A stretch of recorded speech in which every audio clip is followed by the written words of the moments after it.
ఆంధ్రప్రదేశ్లోని కూటమి ప్రభుత్వం వచ్చి 10 నెలలు అయింది కదా, ఎలా ఉంది సార్ పరిపాలన? మీకు ఒక తెలంగాణ వాసిగా ఏమనిపిస్తుంది? చంద్రబాబు నాయుడు అనే చాలా అడ్మిషన్ ఉన్న వ్యక్తి. పవన్ కళ్యాణ్ ద్వారా ఉమ్మడి ఇద్దరు కలిసి ఉండడం వల్ల ఆడ పార్టీ గవర్నమెంట్ రూలింగ్ అయింది. అభివృద్ధి విషయంలో ఎలా ఉంది సార్? అంటే గతంలో మీ తెలంగాణ నుంచి ఆంధ్రాకి వెళ్ళి రోడ్లు బాగాలేదు, అభివృద్ధి లేదని చెప్పి చాలామంది కూడా చెప్పుకునేవాళ్ళు.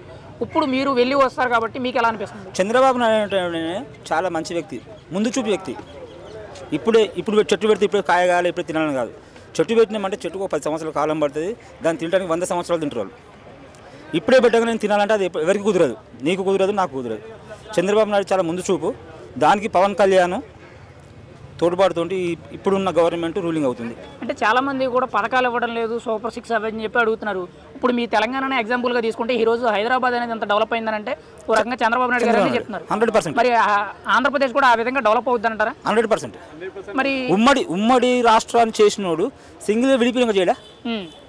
100% చేస్తాడు. మరి ఈ పథకాల మీద ఎందుకు ప్రజలందరూ కూడా మక్కువ చూపించడం, వాటి ఇవ్వట్లేదని చెప్పి వ్యతిరేకంగా మాట్లాడడం అనేది? అది వాళ్ళ యొక్క ఏంటంటే ఇండివిజువల్ పార్టీ తోటి జగన్ పార్టీ అని చెప్పేసి మాట్లాడే తప్ప, కానీ యావరేజ్గా మామూలు ఒక ప్రజానీకాన్ని అడిగితే ఎవరైనా కూడా చంద్రబాబు నాయుడు బెస్ట్ అంటారు. బడుగు బలహీన వర్గాలకు రూపకల్పన చేసిందే తెలుగుదేశం పార్టీ. ఉమ్మడి ఆంధ్రప్రదేశ్ ఉన్నప్పుడు, ఉమ్మడి ఆంధ్రప్రదేశ్ చేసినప్పుడు ఒక ఆంధ్రం చేయలేడా? 100% చేస్తాడు. Wait time.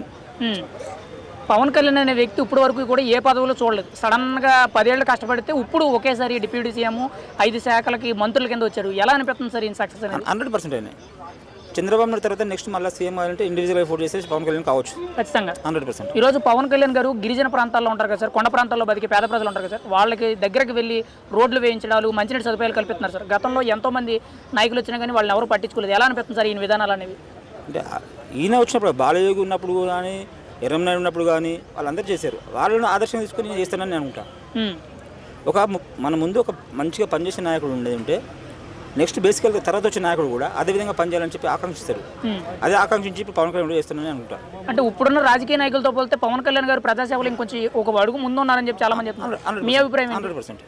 ఖచ్చితంగా 100%. ఖచ్చితంగా 100%. ఫైనల్గా పవన్ కళ్యాణ్ గారి గురించి మీరు ఏం చెప్తారు సార్? వ్యక్తిత్వం మంచిది, మంచిది వ్యక్తిత్వం.